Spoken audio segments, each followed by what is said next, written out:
देशभरात खळबळ उडवून देणाऱ्या नीट 2026 पेपरफुटी प्रकरणाचे धागेदोरे आता थेट महाराष्ट्रापर्यंत पोहोचले आहेत. नाशिक पाठोपाठ शेजारच्या अहिल्यानगर आणि नंतर पुण्यात सीबीआय आणि पोलिसांनी मोठी कारवाई केली. त्यात अनेक संशयितांना ताब्यात घेतलंय. या प्रकरणात डिजिटल पुरावे, व्हॉट्सअप कॉल्स, पीडीएफ फाईल्स आणि लाखो रुपयांच्या व्यवहाराचा तपास सुरू असून पेपरफुटी रॅकेट नंतरचं हे मोठं जाळं उघड होण्याची शक्यता व्यक्त होते. पाहूयात या संदर्भातला हा सविस्तर रिपोर्ट.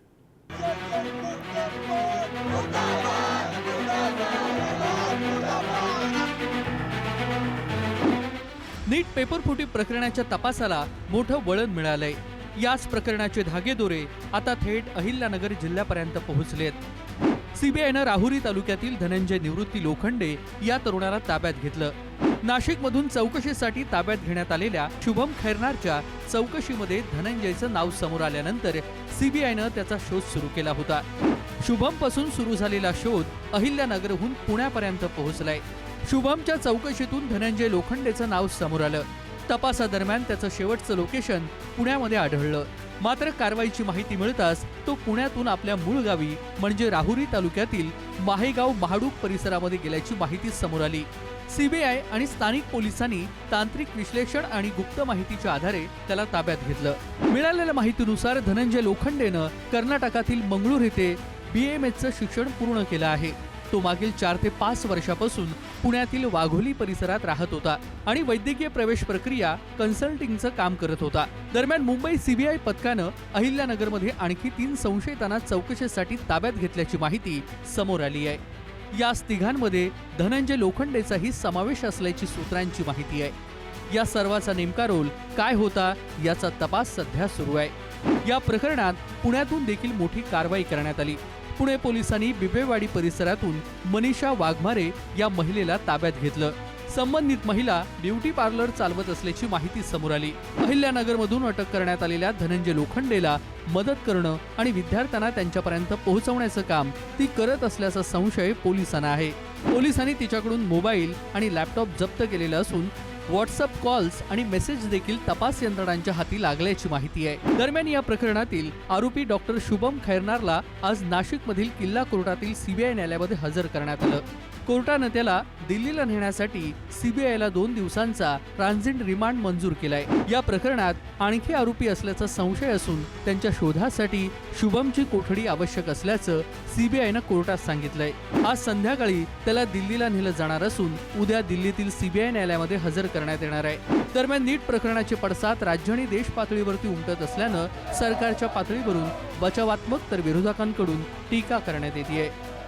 देखिए, इसमें सीबीआई जांच कर रही है. सीबीआई को पूरा साथ हमारी पुलिस देगी और मैं भारत सरकार का और विशेष रूप से जो नीट कंडक्ट करने वाली हमारी बॉडी है उसका आभार व्यक्त करना चाहता हूं कि उन्होंने इसको गंभीरता से लिया, क्योंकि हमारे जो बच्चे हैं वो इतनी पढ़ाई करते हैं और कोई पेपर लीक करे ये बात बिल्कुल गलत है. हम ये चाहते हैं कि जिस प्रकार की कार्रवाई हो रही है उसमें नीचे तक जाकर जो भी इसमें इन्वॉल्व है हर व्यक्ति के ऊपर कार्रवाई हो, उसके लिए पूरा सहकार्य हम लोग करेंगे. महाराष्ट्रातल्या मुलांना मुलींना या नीटच्या परीक्षेमध्ये नापास कसं करता येईल याच्यावरची व्यवस्था राज्य सरकारने केली होती. आणि आता जे काही नीटचा पेपर लीक झाला तो नाशिकमधून झाला हे उघडकीस आल्यानंतर महाराष्ट्र हे भ्रष्टाचाराचं हे मोठं माहेरघर झालं आणि महाराष्ट्रामध्ये कायदा सुव्यवस्था आता बाकी राहिलेलं नाही हे या निमित्तानं स्पष्ट झालेलं आहे. तपासादरम्यान धक्कादायक माहितीही समोर येत आहे. सूत्रांच्या माहितीनुसार नीट पेपरच्या 2 PDF फाईल्स तयार करण्यात आल्या होत्या. एका PDF मध्ये केमिस्ट्री तर दुसऱ्यामध्ये बायोलॉजीचा मजकूर होता. यापैकी एक PDF हाताने लिहिलेली तर दुसरी स्कॅन केलेली होती. या PDF परीक्षा सुरू होण्याच्या तब्बल 48 तास आधी फॉरवर्ड करण्यात आल्याचा संशय आहे. हे कथित गेस्ट पेपर्स 25 ते 30 लाख रुपयांना विकण्यात आल्याचाही अंदाज व्यक्त केला जातोय. सीबीआय आता NTA कडून ईमेल्स, व्हॉट्सअप, टेलिग्रामवरील फॉरवर्ड्स आणि डिजिटल ट्रेल्सची माहिती घेतेय.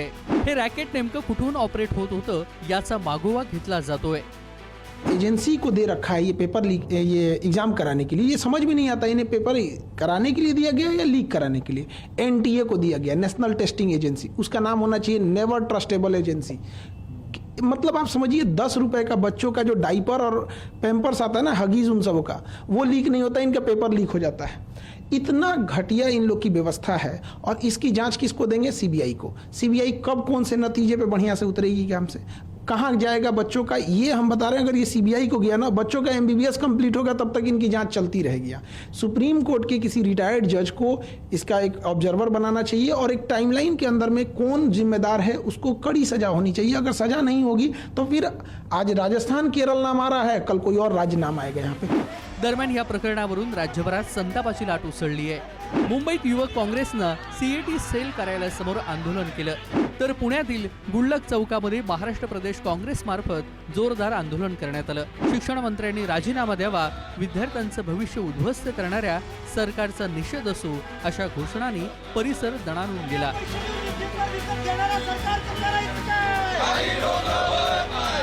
आंदोलनादरम्यान सरकारचा पुतळाही जाळण्यात आला।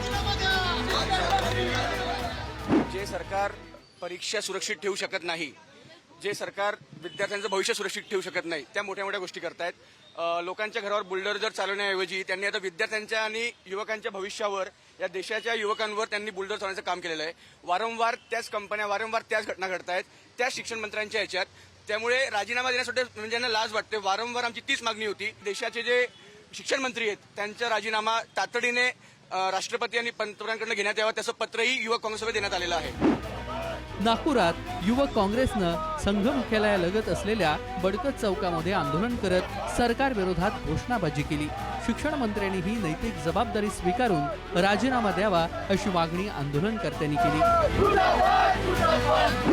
देशातील लाखो विद्यार्थ्यांच्या भवितव्याशी संबंधित असलेल्या नीट पेपरफुटी प्रकरणानं आता गंभीर वळण घेतलंय।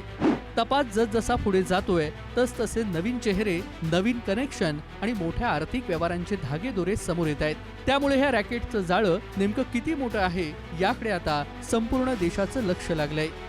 ब्युरो रिपोर्ट, पुढारी न्यूज।